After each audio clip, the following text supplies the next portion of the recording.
자, 오늘은 제6강으로 은행 기준으로 얘기할게요. 은행의 이자라고 했던 금리가 변동하는 거, 오르거나 내리는 거에 따라서 그 돈의 양, 시장에 통화량이 있는 뭐야? 통화량이라는 거는 시중에 풀려 있는 돈의 총 합계를 얘기하는 거야. 변동?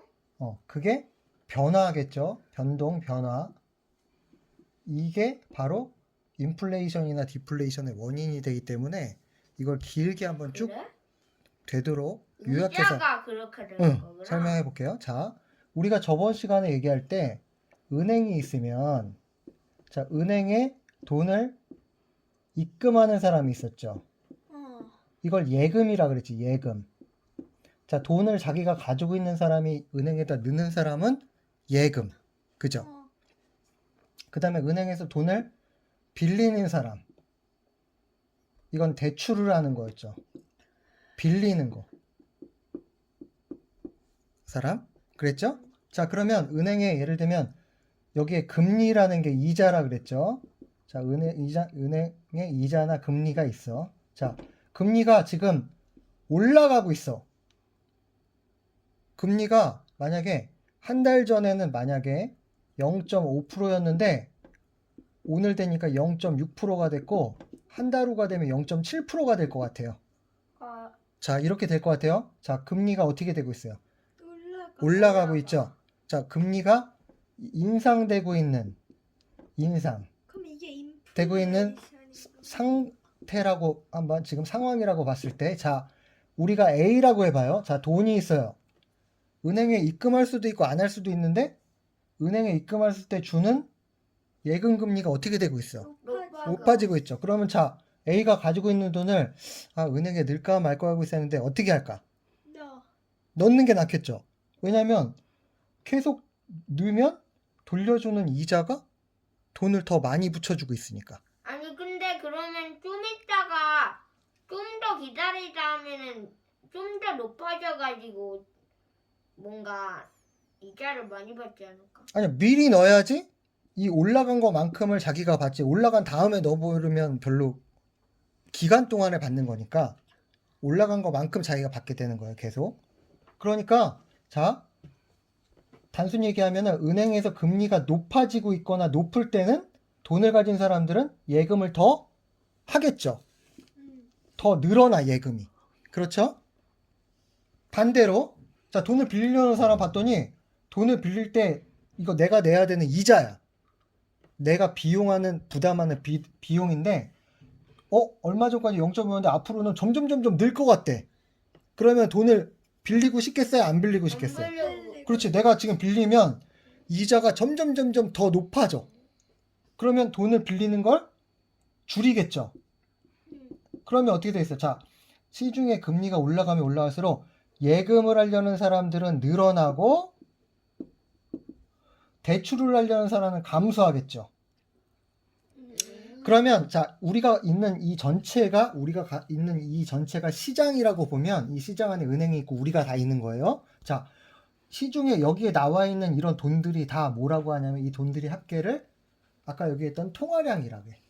그런데 자, 은행이 금리를 올리고 있어요. 그러면 이 돈이 이 통화량에 포함되는 이 시중에 있어야 되는데 이 돈들이 어떻게 돼? 사람들은 점점 다 돈을 은행에 집어넣죠. 그러면은 더 많아지는 건? 아니요. 은행 안에 들어가 있으면은 이 시장은 은행 밖에 있다고 보는 거야. 이 밖을 보는 거야. 이게 통화량이야.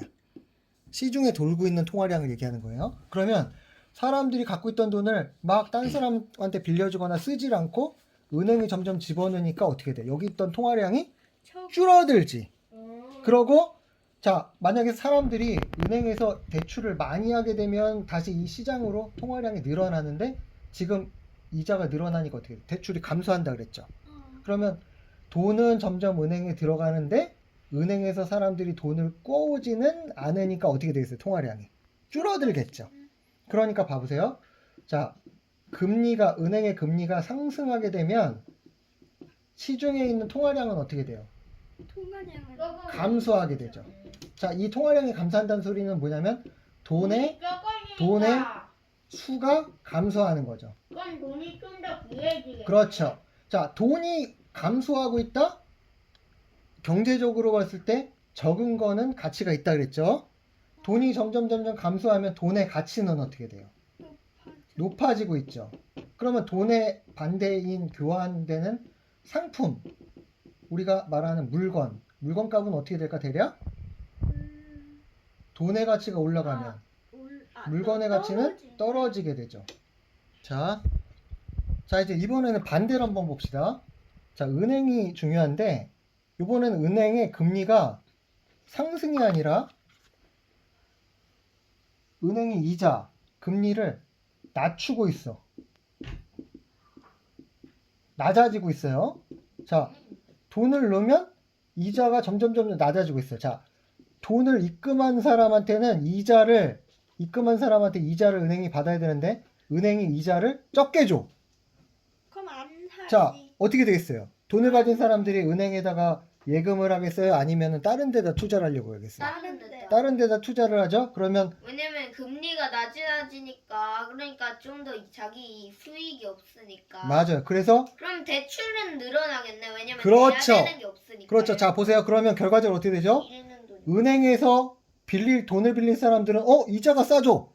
싸니까 돈을 더 빌릴 수 있겠네 하고 돈이 은행 밖으로 빠져나오죠. 예금을 하는 사람은 아무도 없고 대출만 있으면은 그것도 좀 네, 걱정하지 그러면은 마세요. 아예 은행이 없죠. 은행은 국민들이 예금한 돈만 있는 게 아니라 그 국가에 있는 중앙은행이 돈을 빌려주기도 해. 우와. 그래서 그걸로도 대출할 수 있기 때문에 중앙은행은 뭐 같은 거야? 중앙은행은 국가에서 운영하는 은행이라고 보면 돼요. 서울은행 같은 거. 네, 우리는 한국은행이라고 있어요. 한국은행. 자, 그러니까 금리가 낮아지면 얘기한 것처럼 돈이 있는 사람들은 은행 예금을 안 하려고 하고 그 다음에 돈이 없는 사람들은 돈을 빌리려고 하니까 돈이 은행 밖으로 더 나가겠죠. 그러니까 이 시중에 있는 통화량은 어떻게 되겠어요? 늘어나는 거. 자, 금리가 인하하는 시기에는 통화량이 증가하겠죠. 자, 돈이 증가한다. 돈의 수가 늘어나죠. 그러면은 자, 그럼 돈의 가치는 어떻게 돼요? 돈의 가치가 낮아지. 돈이 너무 흔해지니까 돈의 가치가 낮아지죠. 떨어지겠죠. 그러면 반대로 있는 상품. 근데 그 배자 뭔가가 하이퍼 인플레이션이라 했는데 그것도 은행 때문인가? 그렇게 생각할 수도 있어요. 자, 반대로 있는 상품이나 제품의 가치가 상승하죠. 이러겠죠? 자, 이 상품을 어렵게 생각하지 말고, 자, 이 돈은 우리가 가지고 있는 돈이고, 이 상품을 우리가 자동차에 넣는 휘발유라고 해보면, 이렇게 금리 인하 시기에 통화량이 증가되면서 돈이 수가 늘어나면 돈의 가치는 떨어지면서 휘발유 값은 올라가.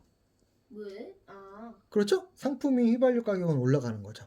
그러면 같은 돈을 가지고 휘발유를 넣는데 휘발유를 조금밖에 못 넣으니까 똑같은 휘발유 양을 넣으려면 돈을 더 많이 써야 되죠. 상대적으로 돈의 가치가 떨어졌고 이 물건의 가치가 올라가는 현상, 이거를 바로 우리가 말하는 경제에서 인플레이션이라고 그래. 돈의 가치가 올라가는 거. 네, 어떤 경제학자는 근데 하이퍼 인플레이션이라 했는데 돈이 엄청 많아야 빵을 하나 준다 했잖아. 맞아요. 자, 근데 그건 틀린 거 아닌가? 돈의 가치가 올라가니까 돈이 엄청 아니요. 있어야. 인플레이션은 돈의 가치가 떨어지고 물건 가치가 오르는 거라고 그랬죠. 그걸 인플레이션이라고 하고 어떤 유명한 경제학자가 인플레이션을 한마디로 정의할 때 뭐라고 정의했냐? 돈이 휴지 조각처럼 되는 거다. 또 어떤 경제학자는 이렇게 설명했어요. 자, 이 상황이 됐을 때 돈은 우리가 손에 들고 있는 얼음과 같다라고 했어요. 자, 얼음은 누구한테 주지도 않았는데 처음에 들고 있을 때 어때요? 얼음 크기만큼 있죠? 그럼 가만히 있으면 어떤 물건은, 자, 아빠가 이 지우개를 내가 가지고 있으면 1분 후에도 이 지우개는 그대로 있죠? 근데 얼음은 어떻게 돼요? 1분 후가 되면은 일정 부분 녹아서 없어지죠? 줄어들었죠? 그 가치가, 돈의 가치가 줄어드는 현상.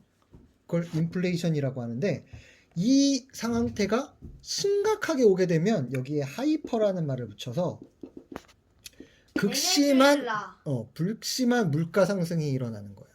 그래서 베네수엘라에서는 빵 한 조각을 사려고 그러면 막 저울에다가 돈을 무게로 재서 내야지만 빵 한 조각을 먹을 정도까지. 아 왜냐면 너무 많았는데 그걸 다 세기는 막 맞습니다. 몇만 원 막 그러고. 그러면 이제 여기서 써놨는데 디플레이션이라는 것도 있어요. 디플레이션은 딱 코로나 시기가 닥쳤을 때 세계 경제와 비슷한 거예요. 자, 디플레이션은 경제가 우리가 코로나가 돼가지고 사람들이 움직이지도 못하고 여행도 못 가고 잘 먹으러 친구들 만나러 가지도 못하게 됐죠. 그러면서 시중에서 막 가게에서 멋있는 물건을 만들고 맛있는 음식을 만들었는데 사람들이 마음대로 가서 살 수 있어요, 없어요? 잘 못 사게 됐죠.